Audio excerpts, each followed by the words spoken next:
All I need is one mic, one beat, one stage, one nigga. What's going on, ladies and gentlemen? Hey. This one here is called They're Not All Tens.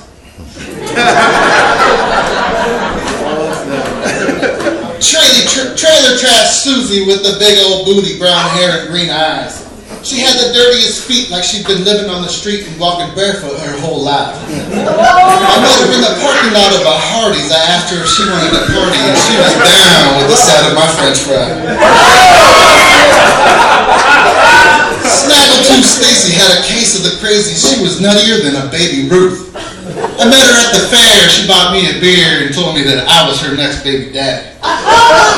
When I told her I was taken, she said I was mistaken and that her friend Smith & Wesson told me so. She was bi, but when I say that, I mean bipolar, depressed, cracked out, and on that. She was paranoid of the po-po, so I hit it from behind so she could look out the window. Brady from down the street had the worst case of calloused feet. She could stand on a hot bed of coals. Her toes looked like fingers, her toenails like razors. Dr. Scholl's would be in total disbelief.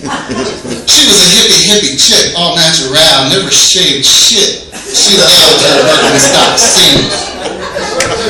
She danced for me all seductive, feeling herself up and caressing her hairy muffin. As I pounded the patchouli out of her, the bottoms of her feet would hit my chest, leaving little scrapes and trails and soft footprints. It wasn't a sexual position where her feet wouldn't touch me. Trust me, her feet were like the edge of a good pie, crusty. I remember leaving that night feeling like I'd just been in a fight with a badass barefoot kung fu ninja named Billy Jack. Kelly had a big old belly. She must have drank 30 packs of Schlitz. I saw her walking down the street dancing to an imaginary beat. It was 9 a.m. and she was already blitzed. She was swaying from side to side. I asked her if she wanted to ride, and she just lived down the street. I went in for a drink. She started to puke in the sink.